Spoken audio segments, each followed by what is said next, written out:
المرسلين وعلى آله وصحبه أجمعين. ربي اشرح لي صدري ويسر لي أمري واحلل عقدة من لساني يفقهوا قولي. ربي زدنا علما وارزقنا فهما. أما بعد. Alhamdulillah, pertama dan selamanya kita merafakkan setinggi kesyukuran kehadrat Allah Subhanahu Wa Taala kerana dengan limpah kurnianya pada malam ni, alhamdulillah Allah Subhanahu Wa Taala memberikan kesempatan kepada kita lagi dan untuk sama-sama kita membincangkan ayat-ayat Allah Subhanahu Wa Taala. Mudah-mudahan kita mendapat manfaat, seterusnya kita dapat melaksanakan insya-Allah di dalam kehidupan kita insya-Allah. Jadi pertama sekali saya ucapkan terima kasih kepada hadirin hadirat yang hadir pada malam ni. Dan mungkin ada datang dari jauh kan, bawa keluarga lagi kan. Juga penonton live.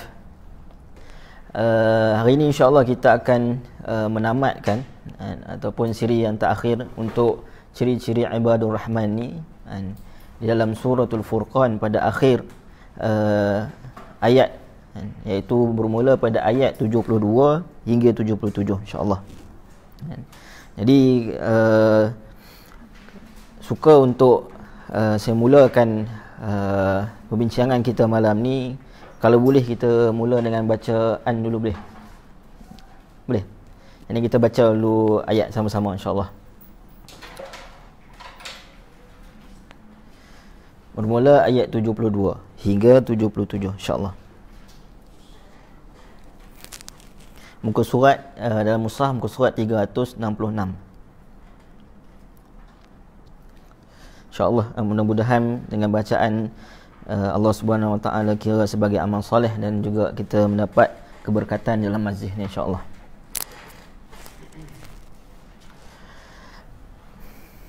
Insya-Allah saya mulakan. أعوذ بالله من الشيطان الرجيم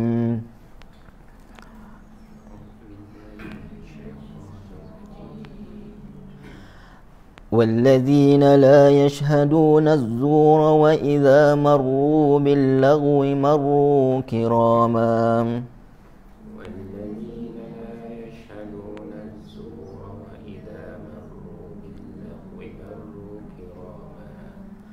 والذين إذا ذكروا بآيات ربهم لم يخروا عليها صما وعميانا والذين إذا ذكروا بآيات ربهم لم يخروا عليها صما وعميانا والذين يقولون ربنا هب لنا من أزواجنا وذريتنا قرة أعين والذين يقولون ربنا هب لنا من أزواجنا وذرياتنا قرة أعين واجعلنا للمتقين إماما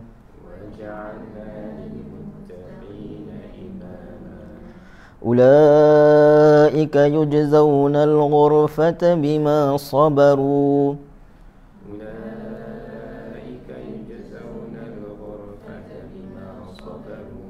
ويلقون فيها تحية وسلاما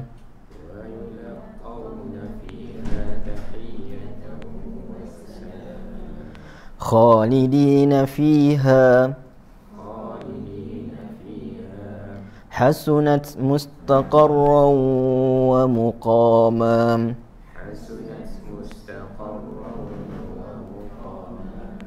قل ما يعبأ بكم ربي لولا دعاؤكم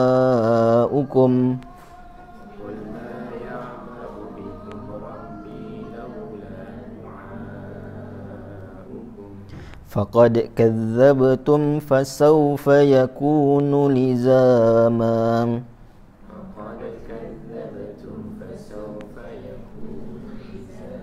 Sadaqallahul Azim. Jadi saya bacakan dulu terjemahan ayat yang kita bacakan tadi bermula ayat 72. Dan mereka yang diridai oleh Allah itu adalah orang-orang yang tidak menghadir tempat-tempat melakukan perkara-perkara yang dilarang Dan apabila mereka bertembung dengan sesuatu yang sia-sia, mereka melaluinya dengan cara membersihkan diri daripadanya. Dan juga mereka yang diridai Allah itu ialah orang-orang yang apabila diberikan peringatan dengan ayat-ayat keterangan Tuhan mereka, tidaklah mereka tunduk mendengarnya secara orang yang pekak dan juga buta. Dan juga mereka yang diridai oleh Allah itu ialah orang-orang yang berdoa dengan berkata, wahai Tuhan kami, berilah kami beroleh dari isteri-isteri dan zuriat keturunan kami perkara-perkara yang menyukakan hati melihatnya, dan jadikanlah kami imam ikutan bagi orang-orang yang mahu bertakwa. Mereka itu semuanya akan dibalas dengan mendapat tempat yang tinggi di syurga disebabkan kesabaran mereka, dan mereka pula akan menerima penghormatan dan ucapan selamat di dalamnya.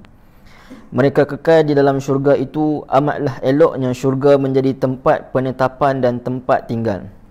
Katakanlah wahai Muhammad kepada golongan yang ingkar, Tuhanku tidak akan menghargai kamu kalau tidak adanya doa ibadat kamu kepadanya. Apabila kamu telah mengetahui bahawa Tuhanku telah menetapkan tidak menghargai seseorang pun melainkan kerana doa ibadatnya, maka sesungguhnya kamu telah pun menyalahi ketetapan Tuhanku itu. Dengan yang demikian, sudah tentu balasan azab disebabkan kamu menyalahi itu akan menimpa kamu. Sadaqallahul azim. Jadi itu adalah ayat yang terakhir yang menutup suratul Furqan, yang mana perbahasan kita selama lebih kurang 3 siri ini membincangkan tentang ciri-ciri ibadur rahman, iaitu ciri-ciri hamba Allah Subhanahu wa taala yang Allah Subhanahu wa taala kasihi. Jadi apabila kita nak Allah Subhanahu wa taala kasihi kita, maka kita kena bersifat dengan sifat yang Allah Subhanahu wa taala sebut bahawa orang-orang ni adalah orang yang Allah Subhanahu wa taala kasihi. Jadi tuan-tuan dan puan-puan dan rahmat Allah Subhanahu wa taala sekalian, pada siri yang pertama sebagai ulangan secara ringkasnya, kita telah mengambil 5 sifat ibadur rahman, yang ini bermula dengan berjalan dengan sopan. Yang ini menunjukkan bahawa sikap rendah diri ibadur rahman itu. Kemudiannya disebut juga yang kedua adalah bersabar apabila dilayan dengan kasar. Maksudnya apabila dia berada di dalam kumpulan orang-orang yang jahil, mungkin orang jahil ni mengata kepada dia ataupun mengejinya, maka dia sabar dengan layanan tersebut. Yang ketiga disebutkan sifat ibadur rahman ini adalah orang yang mana melakukan ketaatan berterusan kepada Allah Subhanahu wa taala dengan melakukan qiyamul lail.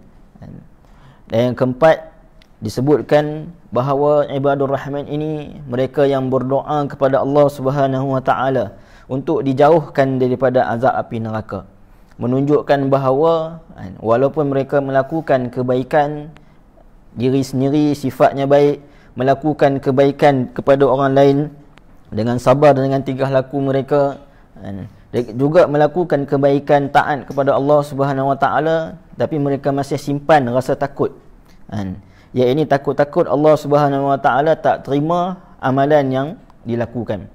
Yang kelima, ibadur rahman itu juga orang yang mana bersederhana dalam kehidupan, terutamanya di dalam perbelanjaannya. Yang ini sifatnya adalah sifat pertengahan. Kemudian kita telah membandingkan sifat-sifat ibadur rahman yang permulaan itu dengan sifat-sifat jahiliah yang ada pada masyarakat Arab jahiliah, yang mungkin juga boleh berada dalam diri sesiapa pun yang mana membaca Al-Quran. Jadi sebab itu Al-Quran ini disebut sebagai kitab hidayah. Ya, ini kerana apa? Kerana walaupun ayat-ayat ini turun kepada orang-orang yang terdahulu, tetapi ibrahnya, pengajarannya kita boleh ambil dan juga kita boleh amalkan dalam kehidupan hari ini, iaitu sifat rendah diri. Lawan jahiliah ni dengan sifat sombong. Manakala sifat sabar, lawannya tidak sabar. Sifat taat ibadur rahman, maka sifat-sifat jahiliah ni adalah sifat kufur. Manakala takutnya ibadur rahman ini, manakala jahiliah adalah ingkar. Ini takutkan kepada azab Allah Subhanahu wa taala, jahiliah ni ingkar. akan azab, bahkan ingkar tentang adanya hari akhirat. Kemudian sifat ibadur rahman ini adalah sifat yang pertengahan, sentiasa pertengahan di dalam amalannya, dalam kehidupannya, dalam perbelanjaannya. Manakala sifat-sifat jahiliah ni adalah sifat yang melampaui batas. Kemudian pada siri yang kedua, kita membincangkan pula 4 lagi sifat ibadur rahman, iaitu sifat yang keenam, iaitu mereka yang disebut sebagai ibadur rahman ini tidak mensyirikkan Allah Subhanahu wa taala dengan apa pun, segala sesuatu, baik dari sudut ibadatnya ataupun dari sudut nak minta pertolongan, isti'anah tersebut. Maka mereka akan sembah Allah Subhanahu wa taala dan minta pertolongan hanya sahaja kepada Allah Subhanahu wa taala. Yang ketujuh, disebutkan sifat ibadur rahman ini, mereka itu adalah mereka yang tidak menumpahkan darah, ini tidak saling berbunuhan. Yang mana hari semalam kita mendapat berita yang sangat menyedihkan, ini sahabat-sahabat kita ataupun saudara kita yang berada di New Zealand telah ditembak ketika mana mereka berada di dalam masjid. Ini sifat ibadur rahman, ini sifat orang Muslim ni yang sebenarnya adalah mereka yang sangat sukakan kepada keamanan. Tetapi peranan media-media barat ni lah yang selalu mengatakan bahawa Islam ini teroris dan sebagainya. Sedangkan hakikatnya apabila kita melihat perkara-perkara yang berlaku ini sebaliknya. Yang ke-8, iaitu ibadur rahman itu juga mereka tidak berzina. Yang mana kita sebutkan bahawa 3 sifat ataupun 3 ciri-ciri ini, 3 perbuatan ini disatukan dalam satu ayat dan merupakan perkara yang paling banyak dilakukan oleh Arab jahiliah, iaitu mereka mensyirikkan Allah, mereka menumpahkan darah sesama kabilah bergaduh, dan juga membunuh anak-anak wanita, anak-anak perempuan yang kecil. Kemudian mereka juga melakukan penzinaan. Tapi di dalam masa yang sama, Allah Subhanahu wa taala sebut walaupun 3 ini merupakan sifat ataupun ciri orang yang melakukan dosa-dosa yang paling besar, antara dosa-dosa yang besar, tetapi masih lagi ada jalan taubat kepada Allah Subhanahu wa taala. Kerana apa? Kerana keampunan Allah Subhanahu wa taala ni maha luas, tidak pernah tertutup bagi manusia. Bahkan apabila kita melakukan satu dosa, kita hanya perlu minta ampun pada Allah Subhanahu wa taala. Jadi kita lihat kepada 2 siri ini. Siri yang pertama, Allah Subhanahu wa taala menyebutkan sifat-sifat yang dalam bentuk yang positif. Ini sifat yang boleh kita kategorikan sebagai sifat amar ma'ruf, yakni melakukan satu benda-benda yang baik. Manakala siri yang kedua ini, Allah Subhanahu wa taala menyebutkan dengan sifat-sifat yang mereka ini tidak melakukan perkara-perkara ini, menunjukkan bahawa menolak ataupun tidak melakukan perkara-perkara yang dilarang oleh Allah Subhanahu wa taala. Kenapa? Kerana dalam kehidupan kita ni, apabila kita melakukan kebaikan, maka dalam Al-Quran menyebutkan secara jelas bahawa kebaikan-kebaikan yang kita lakukan itu akan menghapuskan dosa-dosa kita, dosa-dosa kecil. Innal hasanat yuzhibnas sayyiat. Sungguhnya perkara yang baik itu akan menghapuskan perkara-perkara ataupun dosa-dosa kita yang kecil. Tetapi di sana ada pandangan ulama mengatakan bahawa apabila kita melakukan keburukan ataupun melakukan maksiat, maka boleh jadi maksiat itu pula akan memamah pahala-pahala kita tanpa kita sedar. Sebab itu Al-Imam Al-Bukhari dalam kitab dia Sahih Bukhari, dia menjadikan ada satu bab dalam kitab dia, dia berikan tajuk kitab dia itu adalah bab khauful mu'min an yahbata amaluhu wa huwa la yash'ur. Iaitu bab yang menyatakan takutnya seorang mukmin ini amalan-amalannya tu akan terhapus dalam keadaan dia tidak sedar. Bahkan dalam Al-Quran pun menyebutkan, ya ayyuhallazina amanu ati'ullah wa ati'ur rasul wa la tubtilu a'malakum. Ya ini wahai orang-orang yang beriman, taatlah kamu kepada Allah Subhanahu wa taala. Taatlah kamu kepada Rasul, jangan kamu membatalkan ataupun menghilangkan pahala-pahala ataupun amalan-amalan kamu. Di sana terdapat dua pandangan ulama. Ada ulama mengatakan bahawa kejahatan ini tidak menghapuskan kebaikan. Dan ada ulama mengatakan kejahatan ini menghapuskan kebaikan. Dan kejahatan yang dimaksudkan, dan dalam Al-Quran menyebutkan wala tubtilu a'malakum, jangan kamu menghapuskan amal kamu ini. Ulama tafsir menyebutkan dengan apa? Dengan dosa-dosa besar. Jadi dosa-dosa besar ni boleh menghapuskan amalan. Jadi sebab itu kita membincangkan dari dua sudut. Allah datangkan sifat Ibadur Rahman dari sudut yang positif, dan datangkan sifat Ibadur Rahman yang mana dia menolak perkara-perkara yang negatif. Okey. Jadi insya-Allah pada hari ini kita akan membincangkan 4 lagi sifat Ibadur Rahman, yang mana insya-Allah mengakhiri siri ini insya-Allah.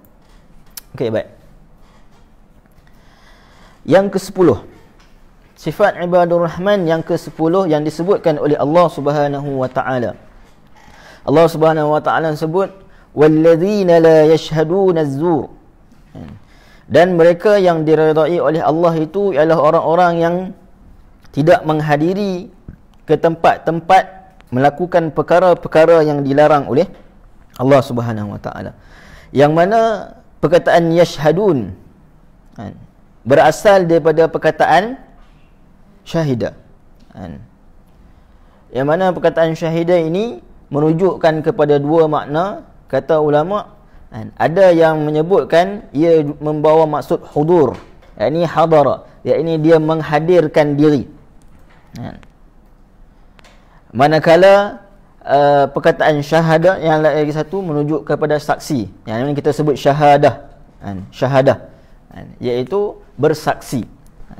Maka kedua-dua perkataan, kedua-dua maksud ini boleh digunakan. Cuma Al-Imam Ibn Kathir mengatakan yang lebih tepat pada ayat ini mengikut konteksnya adalah merujukkan kepada seorang itu tidak menghadirkan diri ataupun tidak berada di dalam perhimpunan maksiat. Okay. Jadi kita pergi kepada tafsiran yang pertama, iaitu perkataan yashhadun ini merujukkan seorang Ibadur Rahman itu mereka tidak berada di dalam perhimpunan maksiat. Allah Subhanahu wa taala menceritakan kepada kita bahawa orang-orang kafir dan juga orang munafik ini, mereka ini sering berkumpul dan memperolok-olokkan ayat Allah Subhanahu wa taala. Dan Allah Subhanahu wa taala tegah untuk kita berada bersama dengan mereka. Allah Subhanahu wa taala sebut, fala taq'udu ma'ahum hatta yakhudu fi haditsin ghairih innakum idzan misluhum innallaha jami'ul munafiqina wal kafirin fi jahannam jami'a. Suratun Nisa ayat 140. Yakni Allah Subhanahu wa taala kata kepada orang-orang beriman, fala taq'udu ma'ahum, janganlah kamu duduk dengan mereka. Ya, ini duduk di sini bukanlah bermaksud bahawa kita tak boleh duduk dengan orang-orang yang bukan Islam. Tetapi dalam konteks ini ia merujuk kepada janganlah kamu duduk dalam keadaan mereka pada waktu itu duduk dalam membincangkan, nak memperolok-olokkan ayat. Kerana apa? Kerana kalaulah kamu duduk bersama mereka, kata Allah Subhanahu wa taala, innakum idzam mislahum. Kalau kamu duduk bersama mereka dan meredai perbuatan mereka itu, maka kamu adalah seperti mana mereka. Jadi apabila kita tidak adanya satu perbincangan ataupun kumpulan yang nak mempersendakan agama Allah Subhanahu wa taala, ataupun mereka nak taala, Allah pesan kepada kita jangan duduk. Maksud jangan duduk ni, jangan kita duduk sokong kepada mereka sekali. Tapi kalaulah dalam rangka kita nak dakwah, maka itu dibenarkan. Maka sebab itu Allah Subhanahu Wa Taala menyebutkan ibadur rahman ini adalah mereka yang mana tidak hadir ke tempat-tempat yang dilarang oleh Allah Subhanahu Wa Taala ataupun tempat-tempat yang mana Allah Subhanahu Wa Taala haramkan, melainkan dengan tujuan dakwah. Jadi itu yang pertama. Apabila kita mengatakan la yashhaduna az-zur, perkataan az-zur di sini menunjukkan kepada satu maksiat ataupun tempat-tempat yang dilarang, perkara-perkara yang boleh membawa kepada maksiat kepada Allah Subhanahu Wa Taala. Kemudian kalau kita tengok Allah Subhanahu Wa Taala di dalam Al-Quran ada menggandingkan sikap ataupun sifat dusta ni. Yang ini kita pergi kepada maksud yang kedua, iaitu memberikan penyaksian yang palsu. Az-zur ini merujuk juga kepada palsu ataupun bercakap bohong. Maka di dalam Al-Quran Allah Subhanahu Wa Taala menggandingkan dusta dengan syirik. Nak menunjukkan bahawa besarnya dosa berdusta ni. Orang yang cakap bohong. Allah Subhanahu Wa Taala sebut di dalam suratul Hajj. Allah kata fajtanibu rijsa minal awthan wajtanibu qaulaz zur. Maka hendaklah kamu menjauhi kotoran-kotoran syirik yang disebabkan oleh penyembahan berhala, serta jauhilah perkara yang dusta, iaitu dalam surah Al-Hajj ayat 30. Jadi apabila kita melihat Allah Subhanahu Wa Taala mengatakan jauhilah dosa-dosa ataupun kotoran-kotoran yang mana kotoran tu disebabkan apa? Disebabkan syirik dan juga dusta. Yang ini Allah gandingkan di dalam satu ayat. Maka ini akan merujuk kepada kita kepada sesuatu yang besar. Kerana apa? Kerana kita sebut bahawa syirik ni merupakan dosa yang paling besar yang Allah Subhanahu Wa Taala sebutkan di dalam Al-Quran.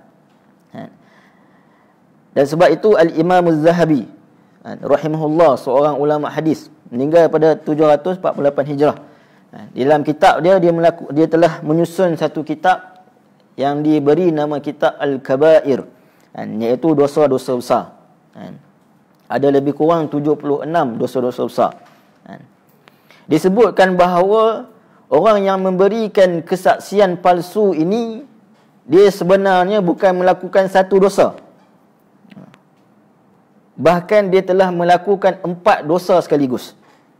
Nak kata besarnya kesaksian palsu ni, beratnya dosanya. Kerana apa? Kerana bukan melakukan satu dosa, iaitu dia bersaksi palsu ataupun dia bercakap bohong, tetapi dia melakukan 4 dosa sekaligus. Apakah 4 dosa tu?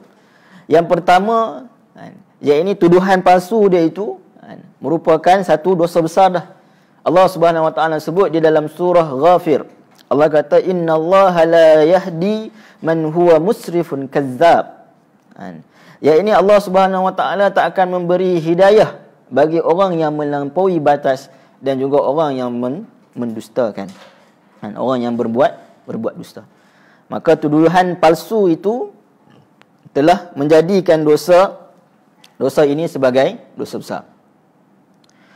Kemudian yang kedua, apabila seorang itu bersaksi palsu, maka dia sebenarnya telah menzalimi orang yang dipersaksikan. Maksudnya orang yang apabila ada dua kumpulan ataupun dua kelompok, A dan juga B, maka seorang ni, C ni, dia memberikan kenyataan ataupun saksi palsu yang menyebabkan mungkin B ni boleh kehilangan hartanya, mungkin juga boleh kehilangan nyawanya, mungkin juga boleh kehilangan maruahnya. Dia tuduh apa-apa kepada si B ni, maka orang yang melakukan kesaksian palsu ni, maka dia telah menzalimi orang yang dipersaksikan. Maka itu juga dosa besar kerana zalim. Dan yang ketiga, orang yang bersaksi palsu ini juga dia sebenarnya menzalimi orang yang diberikan kesaksian. Contoh tadi, C tadi memberikan saksi palsu antara A dan juga B. B ni mungkin dia kehilangan harta dan sebagainya, dia nak kena bayar kepada A disebabkan saksi palsu si C ni. Maka A ni dia mengambil harta daripada si B ni tadi dalam keadaan zalim. Maka dosa itu tertanggung kepada siapa? Kepada si C ni. Sebab apa? Memberikan saksi palsu. Sebab itu apabila dua orang yang datang kepada Nabi SAW, ini mereka ni bergaduh dalam satu peristiwa. Jadi masing-masing membawakan hujah masing-masing. Jadi Nabi SAW pun mendengar hujah daripada si A dan juga si B. Jadi Nabi SAW pun memutuskan hukuman berdasarkan hujah yang berada ataupun hujah yang diberikan oleh kedua-dua pihak. Jadi Nabi SAW sebut, Nabi tidak hanya memberikan hukuman, tapi Nabi SAW sebut, kalaulah aku ni berhukum dengan satu hukuman kerana seseorang antara kamu ni, antara A dan B ni, ini mungkin dia pandai bercakap, dia pandai berhujah menyebabkan nampak dia betul, walaupun mungkin dia tak betul. Nabi SAW sebut, fa innama aqta'u lahu qit'atun minan nar. Kalaulah dia berbuat demikian, maksudnya dia ni pandai berhujah tapi sebenarnya dia bersalah, menyebabkan Nabi memberikan keadilan kepada dia dan menghukum seorang lagi. Maka Nabi SAW kata, kalaulah aku ni tersalah disebabkan kamu yang pandai berhujah, maka kamu telah mengambil satu potongan daripada potongan api neraka. Jadi bayangkan kalau orang yang melakukan kesaksian palsu ini tadi, dia memberikan kawan dia itu potongan daripada potongan api neraka, maka dia ni telah menzalimi orang tersebut. Dan juga yang keempat, orang yang mana melakukan kesaksian palsu ini, mereka ini telah menghalalkan sesuatu yang diharamkan oleh Allah Subhanahu Wa Taala. Bagaimana? Ya, ini kita sebutkan tadi bahawa seorang yang bersaksi palsu ini mungkin boleh jadi kepada hartanya, kepada maruahnya, kepada nyawanya. Maka dalam hadis Nabi SAW sebut, seorang Muslim itu apabila dia melafazkan syahadah, maka dia terselamat daripada darah dia, hartanya dan juga maruahnya. Jadi apabila seorang itu dia melakukan penyaksian palsu, seolah-olah dia menghalalkan apa yang diharamkan oleh Allah, yakni harta orang tu mungkin, ataupun mungkin maruah orang tu, ataupun mungkin nyawa orang tu. Maka sebab itulah Qardawi, Syekh Yusuf Al-Qardawi, dia menyebutkan bahawa perbuatan dusta ini adalah perbuatan yang besar, kerana ia telah mengabaikan ataupun dia telah menzalimi hak orang lain. Dalam hadis Nabi SAW sebut, ala unabbiukum bi akbari kabair. Mahukah kamu, wahai sahabat, aku bagi tahu kepada kamu antara dosa-dosa yang paling besar dosanya. Dan Nabi SAW sebutkan beberapa dalam keadaan Nabi SAW duduk muttaki'an, disebut dalam hadis. Muttaki'an ni maksudnya duduk santai macam ni. Kita letak tangan ni, kalau kursi ni contohnya kan. Jadi kita duduk santai macam ni. Itu maksud muttaki'an. Ini Nabi SAW sebut dosa-dosa besar. Tetapi bila sampai kepada dosa besar, menyakukan penyaksian bohong ataupun dusta, Nabi duduk elok. Yang ni duduk tegak. Jadi nak menunjukkan apa? Nak menunjukkan apa yang nak disampaikan itu adalah satu benda yang penting. Jadi kita duduk santai-santai sembang dengan kawan-kawan, duduk macam ni kira sembang santai lah. Tapi bila kita nak tegaskan satu perkara, kita nak cakap benda ni adalah benda yang besar, maka kita duduk dengan steady lah. Jadi Nabi SAW macam tu. Apabila nak sebutkan tentang qaul az-zur ini, Nabi duduk dengan betul. Nabi sebut qaul az-zur, ala qaul az-zur, ala qaul az-zur. Nabi ulang berkali-kali, hingga kan para sahabat mengatakan laitahu sakat. Alangkah baiknya kalau Nabi ini diam. Bukan sebab tak mau dengar cakap Nabi, tapi sebab rasa takut. Nabi ulang banyak kali, ala qauluz zur, ala qauluz zur. Menunjukkan bahawa perbuatan dusta ini merupakan satu perbuatan yang besar. Di dalam sejarah disebutkan oleh Al-Imam Ibn Katsir hingga 774 Hijrah, dalam kitab dia Bidayah wa Nihayah, disebutkan satu peristiwa ataupun satu sejarah seorang sahabat yang dahulunya sahabat Nabi SAW yang bernama Ar-Rajjal bin Unfuh. Pernah dengar nama ni? Ar-Rajjal bin Unfuh. Pernah dengar? Yang mana kisah dia ni pada satu ketika Nabi SAW dalam satu majlis duduk, lebih kurang inilah duduk, Nabi SAW datang. Nabi kata, inna fikum rajulan dirsuhu finnar. Nabi kata dalam kalangan sahabat ni, bahawa Nabi kata, ada di antara kamu ini yang mana gigi gerhamnya itu berada di dalam neraka. Yang ini menunjukkan orang itu berada di dalam neraka. Ini Nabi sebut ni kat depan para sahabat ni. Bukan kepada orang kata apa, orang jahiliah ataupun orang musyrikin, tapi depan para sahabat. Jadi apabila berlalunya zaman selepas daripada kewafatan Nabi SAW, iaitu Abu Bakar As-Siddiq menjadi khalifah,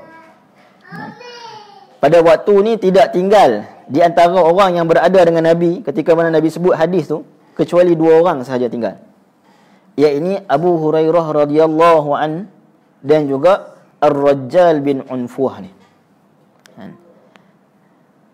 Jadi apa peranan yang diberikan, iaitu Abu Bakar As-Siddiq ni, dia berikan tanggungjawab kepada Ar-Rajjal bin Unfuh ni untuk pergi bertemu dengan Musailamah Al-Kazzab. Ini Musailamah yang mengaku diri dia sebagai Nabi. Musailamah Al-Kazzab. Jadi Abu Bakar mengutuskan Ar-Rajjal ni bersama kumpulan dia untuk bertemu dengan Musailamah, untuk menyeru mereka kepada Islam, dakwah mereka kepada Islam. Jadi apabila dia pergi bertemu dengan Musailamah ni pun offer kepada dia, mahukah kamu kalau aku berikan harta kepada kamu, separuh daripada harta ni aku bagi kat kamu, harta aku, dan aku bagikan kamu kedudukan yang tinggi dalam kumpulan aku ni. Maka pada waktu ni dia terkalah, iaitu dia terima pemberian harta dan juga pangkat tu. Tetapi Musailamah ni dia kata, kamu nak kena buat satu perkara. Kamu nak kena buat satu perkara, barulah aku akan bagi benda ni. Apakah perkara tersebut? Iaitu kamu nak kena kata dan kamu nak kena sebutkan bahawa kamu ni yang mana selalu bermulazamah dengan Nabi, yang ini selalu duduk dengan Nabi, pernah duduk dengan Nabi, kamu hendaklah mengatakan bahawa aku pernah dengar Nabi SAW sebut akan datang seorang Nabi selepas aku, iaitulah Musailamah Al-Kazzab. Jadi ini dia suruh menyatakan kesaksian palsu. Maka Ar-Rajjal bin Unfuh ni pun dia melakukan perkara tersebut. Iaitu dia mengatakan bahawa aku pernah dengar selepas daripada kewafatan Nabi akan datang seorang lagi Nabi, iaitu bernama Musailamah. Hingga kan yang asalnya pengikut Musailamah ni sedikit sahaja, hingga menjadi jumlahnya 40,000 orang. Ya, ini sebab tu ulama memberi komentar kepada sirah ni ataupun sejarah ni. Antara fitnah Musailamah dengan fitnah Ar-Rajjal ini, fitnah Ar-Rajjal ini lebih besar daripada fitnah Musailamah. Ini Musailamah dia mengaku dia Nabi, dan orang tahu diri dia ni macam mana. Tetapi Ar-Rajjal ini orang yang asalnya dekat dengan Nabi, pernah duduk mendengar Al-Quran dengan Nabi, Tetapi apabila dia mengatakan satu kesaksian palsu dan benda itu pula berkait rapat dengan peribadi Nabi SAW, maka ia sangat besar. Sebab itu tercetusnya kemudian perang Yamamah, yang mana bilangan tentera Musailamah Al-Kazzab ni seramai 40,000 orang. Yang ini meningkat secara mendadak disebabkan kesaksian palsu daripada Ar-Rajjal ni tadi. Sebab itu bersaksi palsu, bercakap bohong ni satu benda yang sangat besar dia punya kesan dia. Yang ni kita dalam pendidikan anak-anak pun disebutkan kita nak kena ajar supaya dia tidak bercakap bohong. Kerana apa? Kerana benda ini salah satu benda yang besar, dosanya dosa yang besar, bahkan kesannya kesan yang besar. Bahkan dalam cerita ni kesan dia itu adalah kesan apabila dia mengatakan kesaksian palsu terhadap diri Nabi SAW, maka itu paling besar. Kerana dalam hadis yang mutawatir disebutkan man kadzdzaba alayya falyatabawwa maq'adahu minan nar. Siapa yang berdusta di atas nama aku ni, maka siap sedialah tempat duduknya di dalam neraka. Besarnya kesaksian palsu, terutamanya pada diri Nabi SAW. Sebab itu ulama hadis apabila mereka memecahkan, membahagikan hadis-hadis, pecahan-pecahan hadis, orang yang mana berkata dusta di dalam hadis ni, mereka sebut sebagai kazzab. Bahkan ada sebut sebagai dajjal. Sebab apa? Sebab mendustakan hadis. Buat hadis palsu, kemudian sandarkan kepada Nabi SAW. Maka hadis mereka ni digelar sebagai hadis maudhu', hadis yang palsu, yang ditolak. Bahkan ada satu kategori lagi, iaitu kalaulah seorang yang berbohong, percakapan dia berbohong, tetapi dia tak pernah, mungkin dia tak ternampak pada diri dia ataupun tak terlihat pada diri dia berdusta ke atas hadis Nabi, maka orang yang macam ni, orang yang bercakap bohong ni pun ditinggalkan hadis dia. Diberi nama oleh ulama hadis sebagai hadis matruk. Ia ini kerana dia ditinggalkan, tak boleh pakai. Sebab apa? Sebab dia melazimi percakapan bohong. Nabi SAW juga apabila ditanyakan kepada baginda, adakah seorang mukmin ini dia melakukan zina? Nabi cakap, ya. Adakah seorang mukmin ini dia mencuri ataupun merompak? Nabi cakap, ya. Adakah seorang mukmin ini dia berdusta? Maka Nabi SAW cakap, tidak.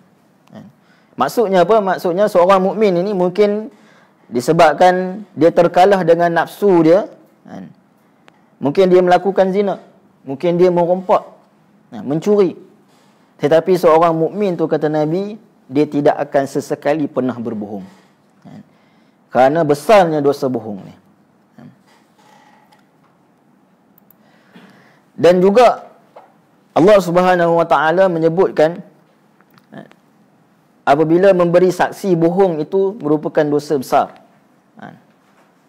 Tetapi kalau seseorang itu dia menjadi saksi akan sesuatu peristiwa, ataupun dia menjadi saksi kepada agama ini, kerana apa? Kerana dia diberikan kepada dia ilmu, maka dia tahu tentang kebenaran agama ni, tetapi dia menyembunyikan kebenaran tersebut, maka sebenarnya itu juga dosa besar. Contohnya Allah Subhanahu Wa Taala sebut dalam suratul Baqarah ayat 140, Allah kata, "Wa man azlamu mimman katama syahadatan 'indahu minallah wa mallahu bighafilin amma ta'malun." Jadi, dan siapakah yang lebih zalim daripada orang-orang yang menyembunyikan keterangan, saksi dan bukti yang telah diberikan Allah kepadanya. Dan ingatlah, Allah tidak sekali-kali lalai akan apa yang telah kamu lakukan. Jadi ulama tafsir menyebutkan ayat ini merujuk kepada al-ahbar war-ruhban, yang ini pendeta-pendeta daripada kalangan orang Yahudi dan juga Nasrani, yang mana mereka ini mengetahui satu benda yang benar, yang ini agama yang benar, tetapi mereka menyeleweng. Kerana apa? Kerana nak mendapatkan habuan-habuan dunia, kerana nak mendapatkan keredaan daripada manusia. Maka ini juga menunjukkan bahawa seorang itu telah menyaksikan ataupun telah menyembunyikan penyaksian yang benar. Yang ini menyembunyikan kebenaran. Jadi sebab itu kalau kita mungkin menjadi saksi kepada sesuatu peristiwa, maka kita pergi. Yang ini kita menyatakan penyaksian tersebut. Kerana apa? Kerana ia membantu orang yang mungkin ditimpa masalah tu. Mungkin hari ini mudah cerita kalau aksiden berlaku. Mungkin aksiden tu berlaku depan mata kita. Dan kemudiannya diminta orang cari saksi siapa yang mungkin nampak. Yang ni kita sebagai saksi ni kita kena pergi. Kena pergi untuk menyatakan penyaksian. Kerana apa? Kerana ia berkait rapat dengan hak orang yang berlaku kemalangan tersebut. Sebagai contoh. Tapi dalam ayat ni menunjukkan bahawa orang-orang agama, terutamanya saya lah, dan juga mungkin ada dalam kalangan kita yang belajar tentang agama ni, maka tidak boleh menyembunyikan agama yang benar, perkara-perkara yang benar. Bila ada kesalahan, bila ada kesilapan yang dibuat oleh seorang yang lain, maka kita nak kena nyatakan kebenaran. Walaupun kadang-kadang menyatakan kebenaran dalam masyarakat hari ini satu benda yang tidak famous, ataupun tidak, orang kata apa, selalu ditohmah dan sebagainya. Jadi itu adalah sifat yang ke-10, iaitu wallazina la yashhaduna zur. Iaitu orang-orang yang ibadur rahman ini mereka tidak bersaksikan saksi palsu, ataupun mereka tidak menghadiri ke satu tempat yang mana dilarang oleh Allah Subhanahu Wa Taala, tempat-tempat yang haram. Kemudian yang ke-11. Boleh kan tuan-tuan? InsyaAllah. Yang ke-11. Sifat ibadur rahman itu yang mana mereka ini tidak mengendahkan hal yang lara. Perbuatan-perbuatan yang lara ini mereka tak endahkan, tinggalkan. Allah Subhanahu Wa Taala sebut dalam ayat yang sama, ayat 72, Allah kata wa idza marru bil lagwi marru kirama, iaitu dan apabila mereka ini bertembung dengan sesuatu yang sia-sia, mereka melaluinya dengan cara membersihkan diri daripadanya. Al-lagwu, dalam Al-Quran ada beberapa perkataan yang menunjukkan bahawa perkara yang sia-sia. Saya tulis sikit sampai boleh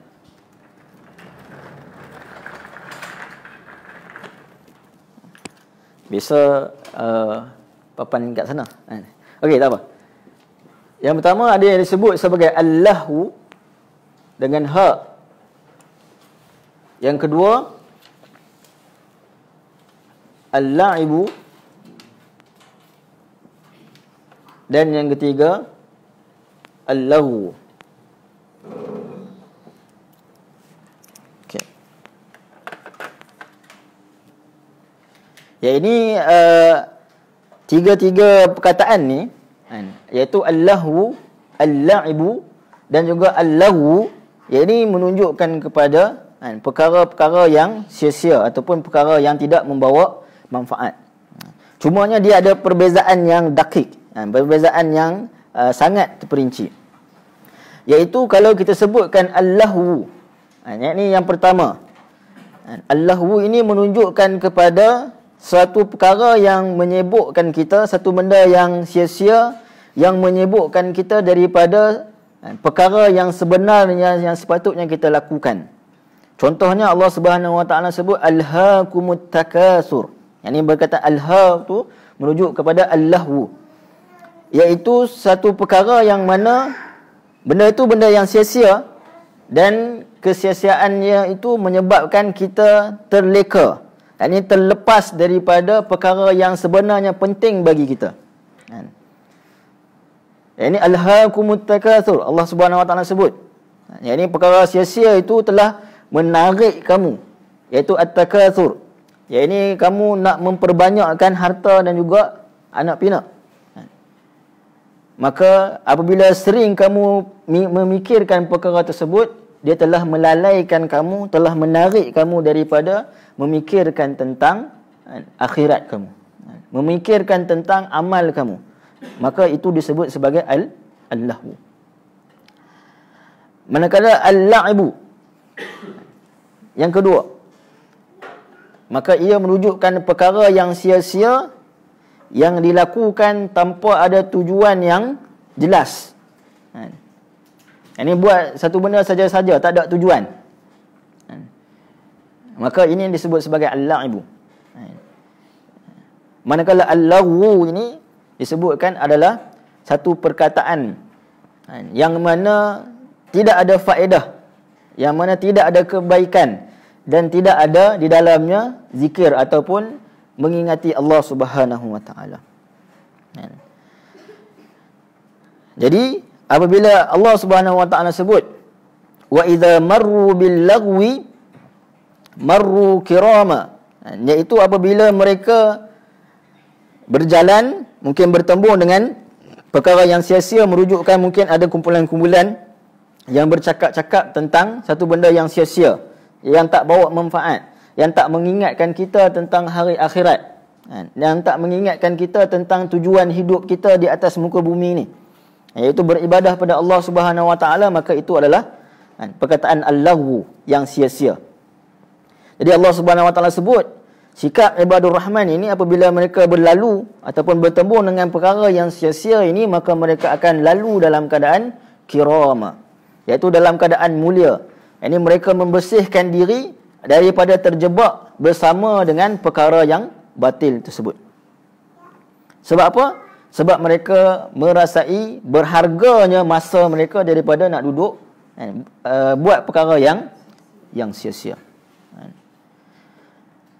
Allah Subhanahu wa taala menyebutkan di dalam suratul Mu'minun.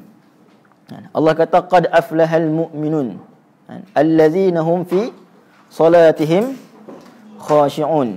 Kemudian wallazina hum anil lagwi mu'ridun.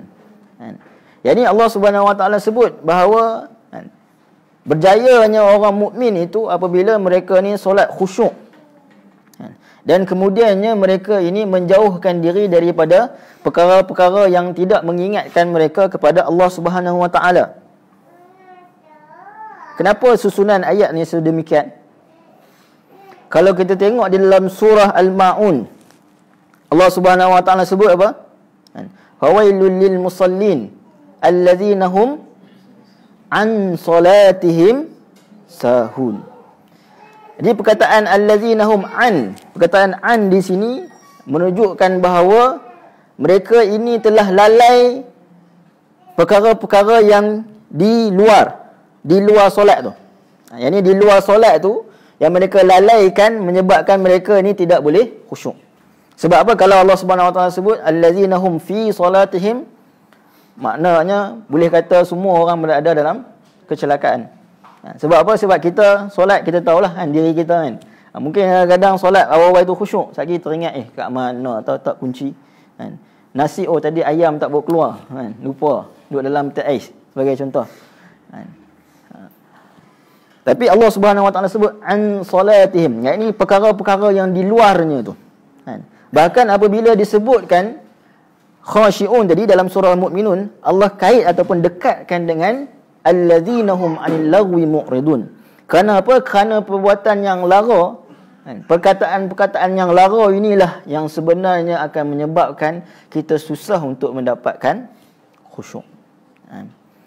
Jadi kita banyak bercakap satu benda yang tidak membawa kebaikan atau mengingati Allah, maka benda itulah sebenarnya yang kita akan teringat-ingat di dalam solat. Kalau kita sebut selalu tentang Allah Subhanahu wa taala, diberi peringatan tentang Allah Subhanahu wa taala, maka insya-Allah di dalam solat pun apa yang kita ingat adalah Allah Subhanahu wa taala. Jadi Allah Subhanahu wa taala menyebutkan bahawa hamba ibadur rahman itu adalah mereka yang mana tidak mensia-siakan waktu mereka dengan perkara-perkara yang merugikan, dengan yang sia-sia, yang lara. Maka apakah yang lebih besar kalau seorang itu dia mensia-siakan waktunya dengan maksiat kepada Allah Subhanahu wa taala. Kalau benda yang lara, benda yang sia-sia pun telah disebutkan oleh Allah bahawa mereka ini akan jauhkan diri mereka, apatah lagi perkara-perkara yang jelas maksiatnya. Allah Subhanahu wa taala sebutkan di dalam suratul Qasas, Allah kata wa idza sami'ul lagwi a'radu anhu wa qalu lana a'maluna wa lakum a'malukum salamun alaikum la nabtaghil jahilin. Surah Al-Qasas ayat 55. Yang ini Allah kata apa? Dan apabila mereka mendengar perkataan yang sia-sia, yang ini orang beriman ini, maka mereka berpaling daripadanya dan mereka mengatakan bagi kami amal kami dan bagi kamu amal kamu. Ini bukan maksudnya jangan jaga tepikan orang. Jadi maksudnya kamu nak meneruskan diri kamu dalam perkara yang lara tu silakan. Tapi kami ini nak buat satu perkara yang mengingati Allah Subhanahu wa taala. Kenapa? Kerana mereka merasai tentang pentingnya hari akhirat, merasai tentang pentingnya masa waktu yang Allah Subhanahu wa taala kurniakan untuk melakukan perubahan-perubahan di dalam diri mereka. Maka itu adalah sifat yang ke-11. Sifat yang kedua hari ini. Sifat yang pertama tadi iaitu mereka yang tidak bersaksikan saksi palsu, dan juga mereka yang tidak menghadiri ke tempat-tempat yang dilarang oleh Allah Subhanahu wa taala. Dan yang ke-11 adalah mereka yang tidak mengendahkan hal-hal yang lara. Okey, baik. Boleh teruskan lagi? InsyaAllah. Kemudian yang ke-12, Allah Subhanahu wa taala menyebutkan sifat ibadur rahman itu adalah mereka yang tidak berpaling daripada ayat Allah Subhanahu wa taala.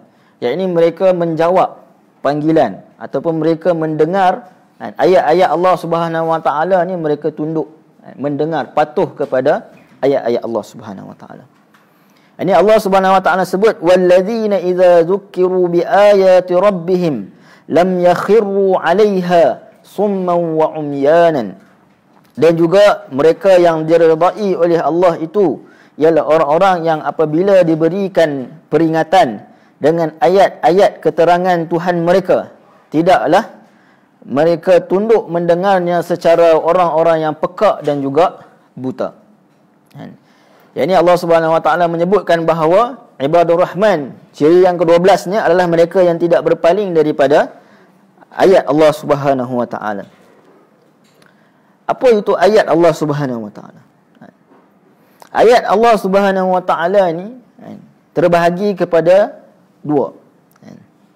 Yang mana yang pertama iaitu ayatul kauniyah, yakni penciptaan Allah Subhanahu wa taala ataupun sunnatullah. Iaitu segala sesuatu yang berlaku secara sunnatullah ataupun penciptaan Allah Subhanahu wa taala, sebagai contoh langit dan juga bumi dan juga seluruh alam ini, apa yang Allah Subhanahu wa taala ciptakan dan juga apa yang menjadi sunnatullah itu merupakan ayat kauniyah. Ini bukti penciptaan Allah Subhanahu wa taala. Yang kedua, ayat ini juga merujukkan kepada ayat tanziliyah, yakni ayat yang diturunkan kepada manusia. Ya, inilah Al-Quranul Karim, wahyu Allah Subhanahu wa taala. Maka Allah Subhanahu wa taala menyebutkan ibadur rahman ni walladzina idza dzukkiru biayati rabbihim lam yakhirru. Yakhirru, apa maksud yakhirru di sini? Iaitu mereka tunduk. Yakhirru ni asal perkataannya daripada perkataan kharra. Kharra. Kharra ni tunduk yang bagaimana? Tunduk yang sampai membumikan kepala dia kena bumi. Yakni tunduk yang seolah-olah macam ni. Pernah tengok tak orang yang mana berada di satu tempat yang sangat-sangat bising? Mungkin dalam konsert ke dalam apa ke, tempat yang sangat-sangat bising, bagaimana dia buat? Dia tutup telinga, betul? Tutup telinga kan? Bahkan kalau mungkin membingitkan dia, ditutup telinga sampai tertunduk, betul tak? Yang ni dia tutup telinga dia ni sebab apa? Sebab sangat bising, bingit. Sampai dia tunduk kepala ke bawah. Sebab apa? Sebab sakit. Jadi itulah perkataan yakhirru. Yang ni tunduk yang sebenar-benar, yang sangat-sangat tunduk sampai ke bawah ni dan tutup telinga, tak mau dengar. Allah Subhanahu wa taala sebut Ibadur Rahman itu mereka yang lam yakhirru, mereka yang tidak tunduk dalam keadaan apa? Summan wa umyanan. Dalam keadaan mereka memekakkan telinga dan juga membutakan mata mereka. Jadi Allah Subhanahu wa taala menyebutkan bahawa Ibadur Rahman ini seolah-olah mereka ini tidak tunduk. Tunduk tutup telinga, tunduk ke bawah ni dalam keadaan memekakkan telinga mereka dan juga membutakan mata mereka.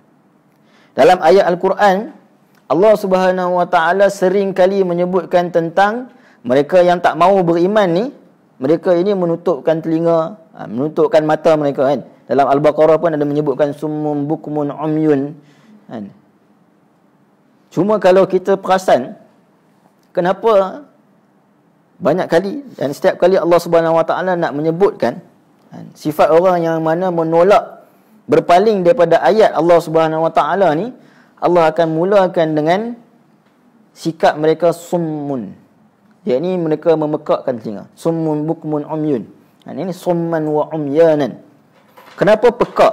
Kenapa mesti telinga ini didahulukan berbanding umyanan, berbanding buta? Kenapa?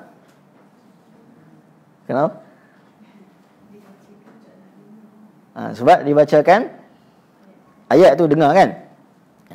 Kalau kita tengok macam sirah Umar Al-Khattab, bagaimana dia memeluk Islam? Dia dengar kan, dengar dibaca oleh adik dia. Dia rampas tu dan dia tanya ni kitab apa ni? Dia tengok dah. Tapi apabila dibacakan, maka dia dengar tu menyebabkan hati dia nak beriman kepada Allah Subhanahu Wa Taala.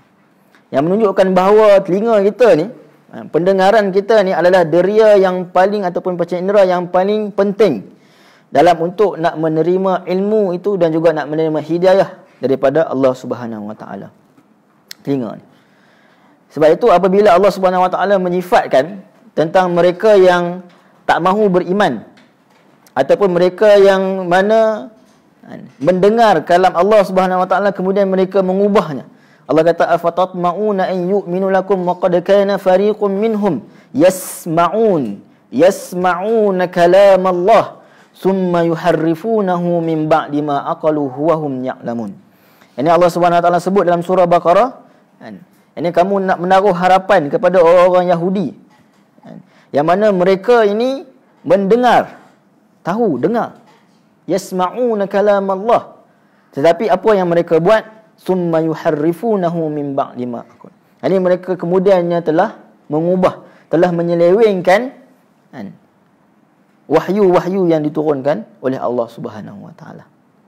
Jadi sebab itu telinga ni satu memberi peranan yang penting, terutamanya di dalam kita nak menerima ilmu dan hidayah Allah Subhanahu Wa Taala. Kemudian baru dah didatangkan umyanan, ini yang mana mereka membutakan mata mereka. Sebab itu saya sebutkan tadi bahawa ayat ini menunjukkan kepada dua perkara. Ini ayat tanziliyah yang biasa Al-Quran ini yang disebutkan mukjizat. Apabila kita dengar pun kadang-kadang bila imam-imam yang mungkin kita suka kan. Ini imam Mekah, Madinah dan sebagainya, yang kita suka. Jadi kita rasa tenang, rasa damai. Jadi disebut sebagai ulama sebagai mukjizat sima'i. Ini dengar pun dah rasa seronok, tenang, damai. Dan yang kedua tadi disebut tentang ayat, iaitu ayat kauniyah, yang ini banyaknya berdasarkan pemerhatian. Ini melihat kepada tanda-tanda ciptaan Allah Subhanahu Wa Taala siang dan malam, apa yang ada dalam siang dan malam. Jadi semua itu ataupun sunatullah itu merupakan perkara yang memerlukan kepada kita untuk melihat, mendalami apa yang diturunkan oleh Allah Subhanahu Wa Taala, apa yang diciptakan oleh Allah Subhanahu Wa Taala. Tapi dalam ayat ni, kenapa Allah Subhanahu Wa Taala tak sebutkan bukmun? Ini bisu. Persoalan yang mungkin kita boleh tanyakan. Kerana apa? Kerana ayat ini Allah Subhanahu Wa Taala menceritakan kedudukan orang yang mana mendengar. Orang yang mendengar, yakni walladzina idza dzukiru, yakni dibacakan kepada mereka, diberikan peringatan. Jadi orang yang diberikan peringatan ni sama ada dia mendengar ataupun dia melihat. Tapi kalau orang yang nak bagi peringatan, baru dia bercakap. Sebab itu ulama sebut juga antara faedah daripada ayat yang kita sebut summun bukmun umyun ni, di dalam kita nak belajar ilmu dan juga hidayah, nak mendapat hidayah, kita banyakkan mendengar dan kurangkan bercakap. Tapi kalau tanya, cakaplah, kan? Kuat ada pandangan, kan? Jadi Allah Subhanahu Wa Taala menyebutkan tentang mereka yang diberi ataupun dicakapkan kepada mereka. Maka sebab itu apabila orang yang dicakap, maka responnya dua. Sama ada dia pekak buat tak tahu ataupun dia membutakan mata dia, tak mau tengok. Yang ini yang berlaku kepada Nabi Nuh AS. Yang mana ketika mana Nabi Nuh berdakwah, apa mereka buat? Mereka tutup telinga. Tutup telinga dan juga angkat baju tutup muka, tak mau tengok pun Nabi Nuh. Yang ini dari sudut telinga dan juga mata. Kerana apa? Mereka ni diberikan peringatan. Mereka ini diberikan peringatan oleh orang yang menyampaikan peringatan tersebut. Okey, baik. Kemudian Allah Subhanahu Wa Taala dalam ayat yang lain, Allah menyatakan tentang bagaimana respon orang yang beriman terhadap ayat Allah Subhanahu Wa Taala. Allah Subhanahu Wa Taala sebut di dalam suratul Baqarah, Allah sebut innama yu'minu bi ayatina allazina idza zukkiru biha kharru sujjadan wa sabbahu bihamdi rabbihim wa hum la yastakbirun. Yang mana selalu kita dengar imam baca ataupun mungkin kita yang baca ketika mana hari Jumaat. Ini orang yang beriman itu, ini apabila ayat-ayat Allah Subhanahu Wa Taala disebut, ayat-ayat Allah Subhanahu Wa Taala, tengok perkataan apa yang Allah Subhanahu Wa Taala guna, kharru. Ini menunjukkan sama perbuatan tadi, tutup telinga tak mau dengar, tapi bukan kerana nak menolak, tapi apabila dah dengar tu, dia akan menolak perkara-perkara yang lain. Macam tadi kita tengok sirah Umar Al-Khattab, bagaimana kehidupan dia ni, lama kehidupan dia ni berada di dalam jahiliah, sebelum dia beriman. Tapi apabila once dah beriman, dia terus menutupkan telinga dia daripada hasutan orang lain untuk kembali kepada agama yang terdahulu. Ini agama syirik. Menunjukkan bahawa orang-orang yang beriman ini, mereka juga tunduk. Tapi tunduk dalam keadaan apa? Mereka tunduk sujjadan wasabbahu bihamdi rabbihim. Ini tunduk sujud dan juga bertasbih memuji Allah Subhanahu Wa Taala, dan mereka tidak sesekali rasa besar diri. Sebab itu apabila dah dengar ayat Allah Subhanahu Wa Taala, dah dengar peringatan oleh Allah Subhanahu Wa Taala ni, maka dia tutup telinga dia daripada mendengar segala sesuatu ataupun hasutan yang lain. Ini yang penting. Yang kita sebutkan ibrah dalam ataupun pengajaran tadabbur ayat dalam siri yang pertama, iaitu apabila disebutkan tentang sifat yang pertama, iaitu orang yang beradab sopan ketika berjalan, dan yang kedua adalah orang yang mana bersabar ketika belayan kasar, betul? Yang mana kita sebutkan bahawa orang yang mana beradab sopan di dalam perjalanan dia ni, dia ini sebenarnya seorang yang tidak terkesan dengan orang lain. Bila orang kata orang sindir dekat dia pun dia tak terkesan. Tetapi dia hanya melihat apa yang Allah Subhanahu Wa Taala nak sebut kepada dia. Dia tak endah pun sindiran orang lain, tapi dia hanya mengendahkan apa yang Allah Subhanahu Wa Taala nak sebutkan kepada dia. Bahkan di dalam ayat yang lain Allah Subhanahu Wa Taala sebut innamal mu'minuna allazina idza dzukirallahu wajilat qulubuhum. Yani orang-orang yang beriman itu, respon orang yang beriman tu kepada apabila disebutkan nama Allah Subhanahu Wa Taala, wajilat qulubuhum, yakni rasa gementar. Wajila, gementar ni, perkataan wajila ni, wajilat qulubuhum ini, wajila itu adalah perkataan yang maksud gementar ataupun takut. Tapi takut yang bagaimana? Takut kerana dia telah melakukan satu kesalahan. Itu wajilat. Wajilat qulubuhum, mereka rasa gementar. Sebab apa? Mereka dah tahu kesalahan yang mereka lakukan. Jadi bila disebutkan Allah, rasa teringat balik dosa-dosa yang kita lakukan. rasa nak kembali kepada Allah Subhanahu Wa Taala. Kenapa dalam surah Al-Anfal ni ayat ini turun, ayat yang kedua ni turun, yang pertama, ayat yang pertama menyebutkan tentang mereka bertanyakan tentang Anfal, harta rampasan kan berlaku perselisihan dalam kalangan para sahabat. Mereka melakukan kesilapan. Tetapi yang membezakan mereka melakukan kesilapan dengan kita melakukan kesilapan adalah bagaimana respon tadi. Apabila disebutkan, bila bergaduh, disebutkan tentang Allah Subhanahu Wa Taala, terus rasa takut. Sebab apa? Oh, aku telah melakukan kesalahan. Wa idza tuliyat, apabila dibacakan kepada mereka ayatuhu zadatuhum imana wa ala rabbihim yatawakkalun. Ini apabila dibacakan ayat Allah Subhanahu Wa Taala, tidaklah lain kecuali meningkatkan iman dan juga tawakal kepada Allah Subhanahu Wa Taala. Maka inilah sebenarnya ghayatut tadabbur, tujuan kepada kita tadabbur Al-Quran. Kalau kita hari ini bincang tentang tadabbur Al-Quran, mungkin bincang tadi tentang dari sudut bahasa, dari sudut kemukjizatan Al-Quran, mukjizat sima'i dan sebagainya. Tetapi kalau tidak menyebabkan iman kita tertingkat ataupun tidak menyebabkan kita semakin dekat dengan Allah Subhanahu Wa Taala, maka sebenarnya kita masih belum capai kepada tujuan Allah Subhanahu Wa Taala turunkan kepada kita Al-Quran. Tujuan kita mentadabbur Al-Quran. Kenapa? Kerana tadabbur Al-Quran itu sendiri perlu menghasilkan perubahan dalam diri kita. Yang kita rasa perubahan di dalam jiwa kita. Okey. Jadi kemudiannya Allah Subhanahu Wa Taala menyebutkan tentang sebelum tu ada sebuah kisah seorang Arabi. Orang Arabi ni biasanya orang yang bila sebut Arabi ni orang Badawi lah, orang yang biasa-biasa je. Datang kepada Nabi SAW, dia mintakan Nabi untuk baca surah-surah yang pendek-pendek. Maka Nabi pun membacakan surah-surah sampai kepada ayat faman ya'mal mithqala dzarratin khairan yarah wa man ya'mal mithqala dzarratin syarran yarah.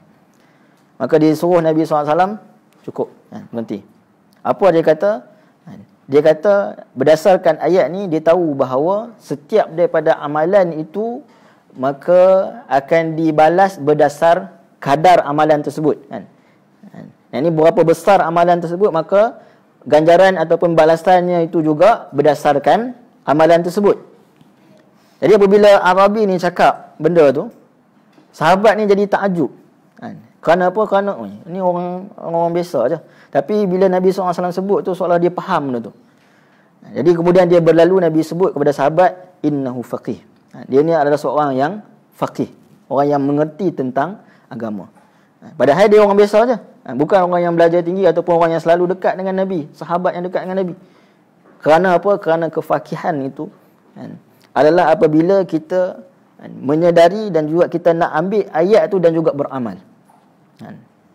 Yang inilah yang disebutkan ciri-ciri generasi para sahabah yang disebut sebagai generasi Al-Quran yang unik itu, iaitu apabila dibacakan kepada mereka ayat ni, mereka baca dan ambil itu dalam keadaan mereka nak amal, terus nak amal. Maka itulah sebab itu mereka ini tertingkat imannya. Kerana apa? Dengan amalan mereka terhadap ayat-ayat Al-Quran. Kemudian yakni 3 golongan yang berpaling daripada ayat Allah Subhanahu Wa Taala. Allah Subhanahu Wa Taala sebut dalam surah Al-Hasyr. Allah kata, "Lau anzalna hadzal Qur'ana 'ala jabalin la ra'aitahu khashi'an mutasaddian min khasyatillah." Yakni kalau oleh Allah Subhanahu Wa Taala turunkan Al-Quran ini, maka kamu akan lihat gunung-gunung akan hancur. Yakni turun kepada gunung-gunung akan hancur. Kerana apa? Khusyuknya mereka dengan Al-Quran. Tetapi juga dalam Al-Quran Allah Subhanahu Wa Taala sebut manusia ini, dalam surah Al-Baqarah Allah kata, "Summa qasat qulubukum min ba'di zalika fahiya kal hijarati aw ashaddu qaswah." Ini walaupun diberikan kepada mereka peringatan, disebutkan tentang ayat-ayat peringatan daripada Allah Subhanahu Wa Taala, maka hati dia itu masih lagi keras, membatu, bahkan lebih keras daripada batu, lebih keras daripada gunung ganang. Tengok sifat manusia ni.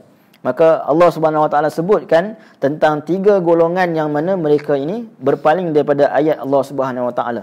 Yang mana mereka ini mempunyai sifat-sifat terhadap ataupun perhatian mereka terhadap Al-Quran tu ada sifat-sifat mereka. Yang mana kita boleh ambil sifat-sifat ni untuk kita jauhkan, kerana mungkin juga kita bersifat dengan sifat seperti ini. Yang pertama, yakni orang-orang munafik. Yakni ketika mana Allah Subhanahu Wa Taala sebut wa idza qila lahum ta'alu ila ma anzalallah wa ila ar-rasul ra'aital munafiqina yasudduna 'anka sududa. Yani dan apabila dikatakan kepada mereka, marilah berhakim atau berhukum kepada hukum Al-Quran yang telah diturunkan oleh Allah dan kepada hukum Rasulullah, nescaya engkau akan melihat orang-orang munafik itu akan berpaling serta menghalang manusia dengan bersungguh-sungguh daripada menghampiri. Ini sikap orang munafik ni adalah sikap yang mana mereka apabila disebutkan ayat Allah Subhanahu Wa Taala secara zahirnya macam terima. Ini dengar duduk bersama Nabi SAW. Ini dalam surah Muhammad Allah Subhanahu Wa Taala sebut wa minhum man yastami'u ilaika hatta idza kharaju min 'indika qalu lil ladzina utul 'ilm madza qala anifa.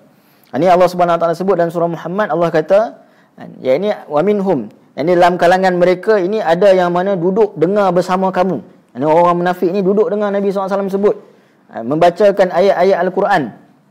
Tapi apabila mereka keluar daripada majlis tersebut, mereka akan tanya kepada sahabat, madza qala anifa? Apa yang disebutkan tadi? Kerana apa? Sebab apa berlakunya sedemikian? Kerana mereka ini zahirnya mereka mendengar ayat-ayat Allah Subhanahu Wa Taala, tetapi hati mereka ini berpaling. Hati mereka ini lalai daripada peringatan tersebut. Maka sikap orang munafik ini terhadap Al-Quran iaitulah sikap ghaflah. Lalai.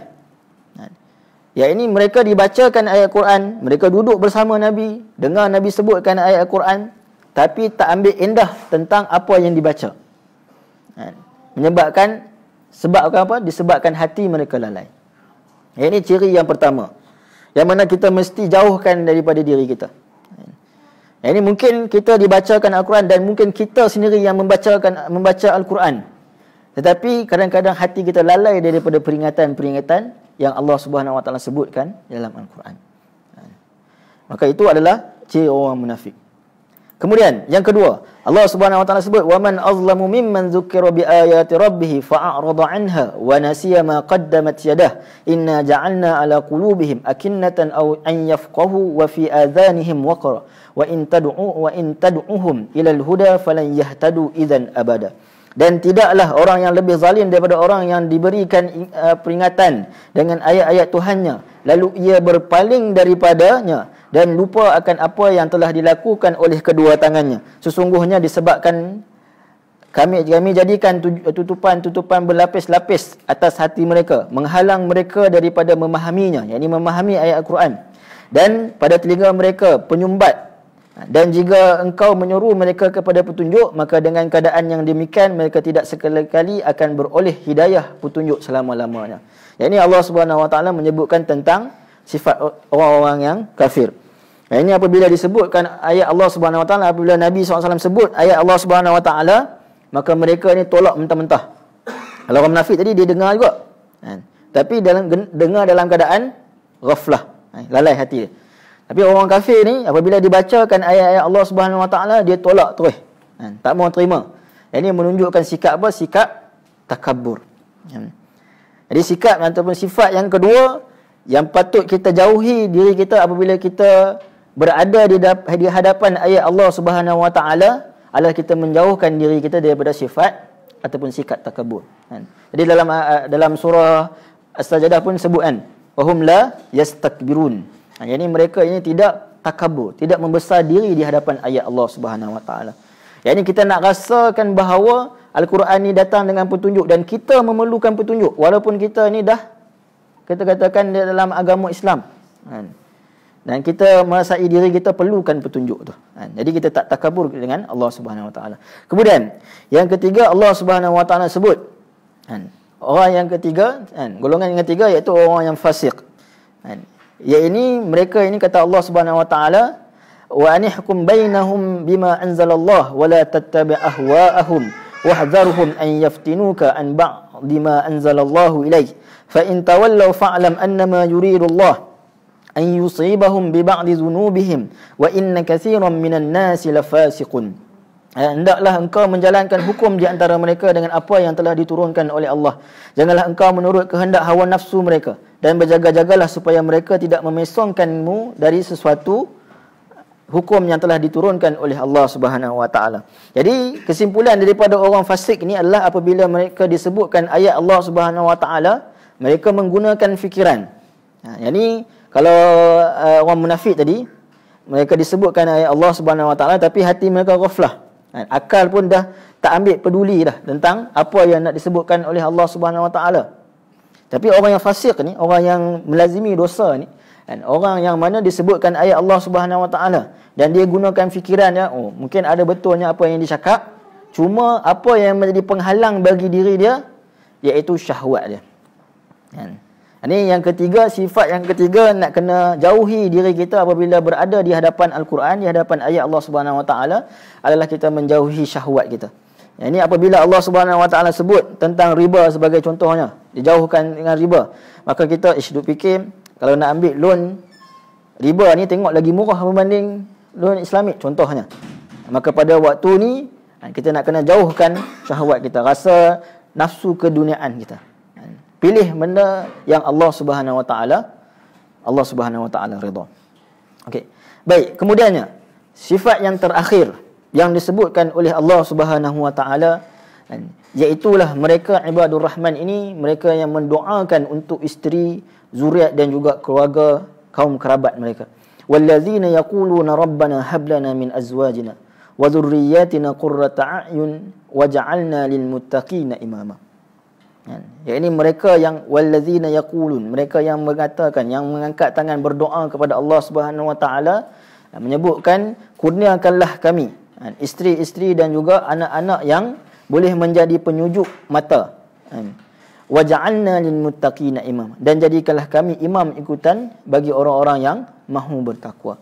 Ini ibadur rahman ini dia bukan hanya menitik beratkan tentang perubahan diri dia semata-mata. Ini dia menitik beratkan tentang perubahan orang yang berada di sekitar dia. Lebih-lebih lagi orang yang berada di bawah tanggungjawab dia. Isteri dia, anak-anak dia, keluarga dia. Maka dia sangat prihatin. Bahkan ayat ini juga menunjukkan bahawa ibadur rahman ini apabila mereka berdoa untuk meminta satu benda yang besar. Kenapa? Kerana doa ini merupakan cerminan apa yang ada di dalam hati manusia. Kalaulah kita berdoa, banyak di dalam doa kita itu minta hal dunia sebagai contoh. Bukan salah. Bahkan kita disuruh untuk minta kepada Allah Subhanahu wa taala. Tetapi minta hal dunia ni sampai tak sebut langsung tentang hal akhirat, maka itu sebenarnya mencerminkan apa yang ada dalam hati kita. Jadi dalam hati kita masih tak boleh lagi nak ubah, nak usir sifat keduniaan. Sebab itu kadang-kadang hari ini ada orang yang selalu buat dalam, terutama orang yang bisnes kata kita solat duha sebab apa? Solat duha ni boleh majukan sale lah dan sebagainya. Ini adalah satu bentuk talbis iblis. Ini bisikan-bisikan iblis yang mana suruh kita buat kerana apa? Kerana kita nak tujuannya adalah dunia, bukan tujuannya adalah redha Allah Subhanahu wa taala.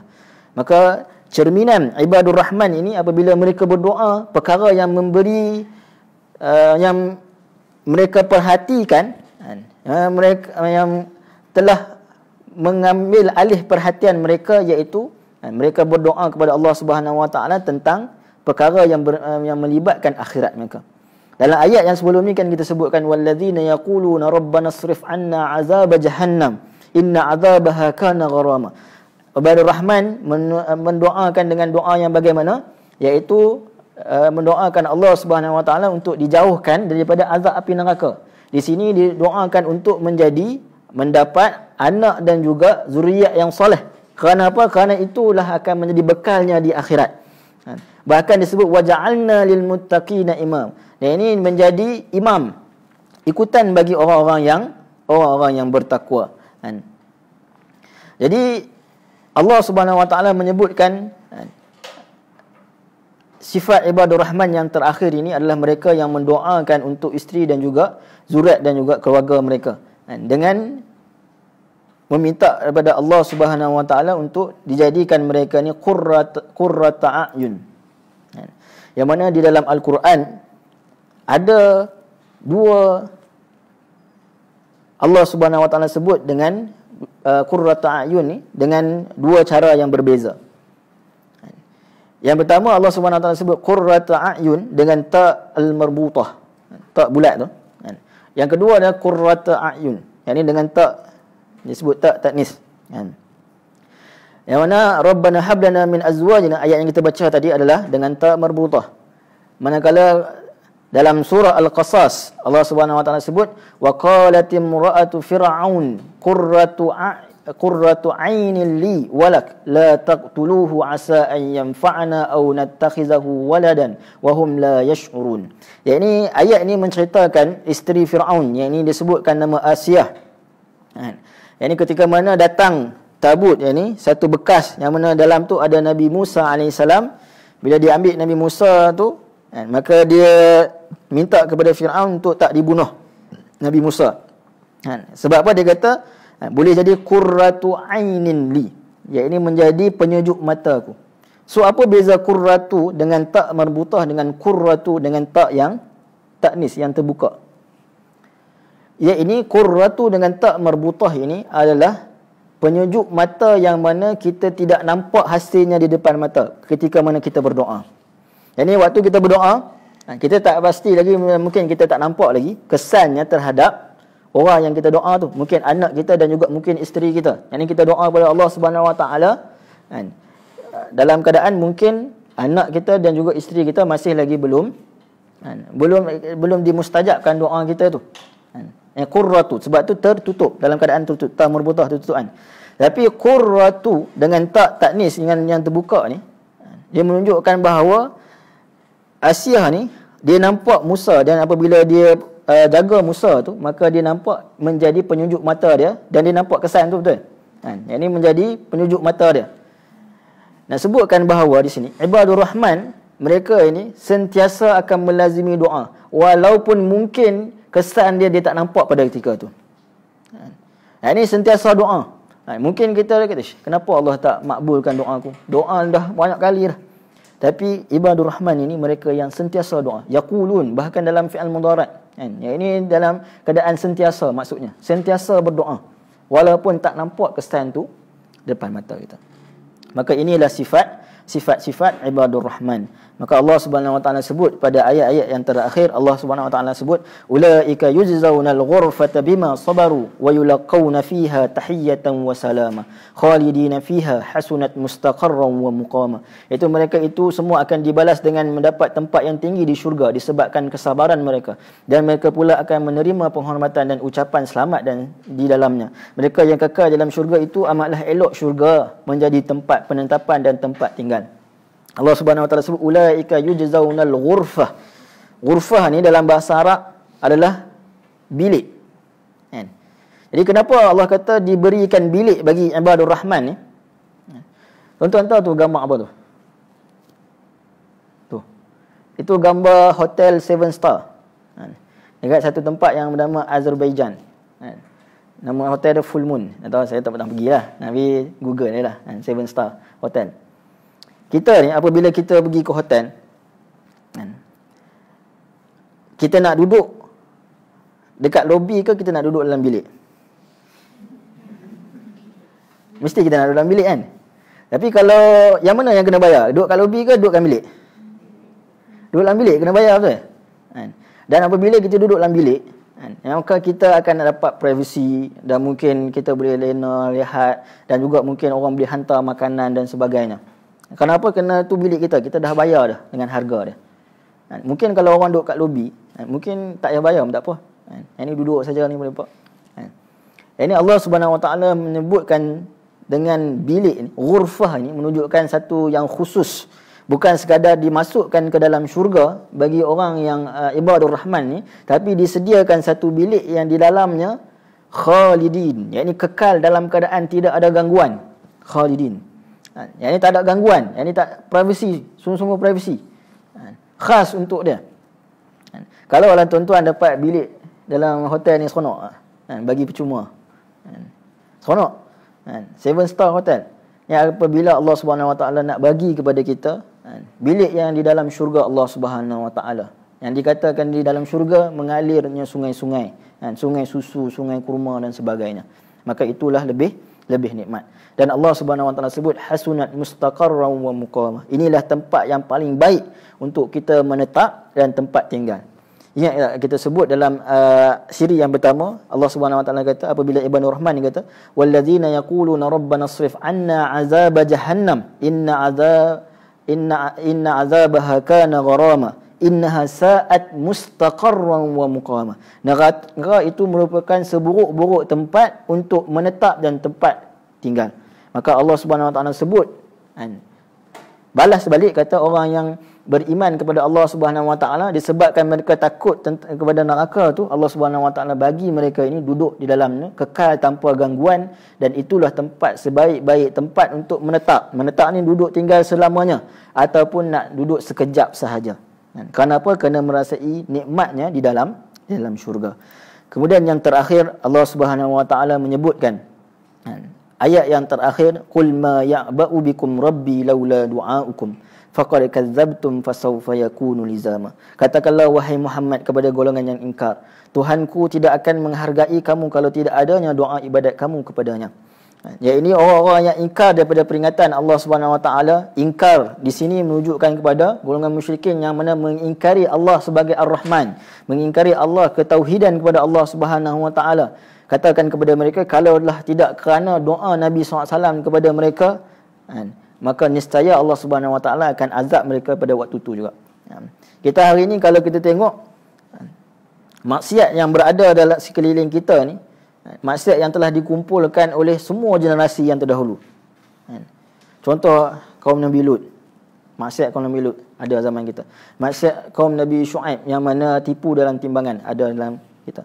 Orang yang syirik pada Allah Subhanahu Wa Taala ada dalam hari ini. Tetapi Allah Subhanahu Wa Taala mengangkat azab kerana apa? Kerana adanya doa Nabi SAW. Tapi Allah Subhanahu Wa Taala tidak akan lupa dengan apa yang mereka lakukan. Allah kata faqad kadzdzabtum fasawfa. Saufa ni menunjukkan mereka akan nanti dapat balik. Yakunu lizama. Yani mereka akan ditimpakan azab tu, bahkan azab tu lazim bagi mereka. Kerana apa? Di atas perbuatan-perbuatan buruk yang telah mereka lakukan di atas muka bumi. Jadi wallahu taala alam. Inilah sifat ataupun ciri-ciri ibadur rahman yang kita sebutkan daripada siri yang pertama, siri yang kedua, dan yang diakhiri dengan siri ini insya-Allah. Ada 13 semuanya. Mudah-mudahan apa yang saya kongsikan ini mendapat manfaat bersama oleh kita. Apa yang baik itu datang daripada Allah Subhanahu Wa Taala, yang lemah kurang itu pada diri saya sendiri. Saya mohon ampun pada Allah Subhanahu Wa Taala dan minta maaf kepada tuan-tuan dan puan-puan. Aqulu qauli hadza wa astaghfirullah li wa lakum. Kita tangguh dengan tasbih kepada dalam suratul As.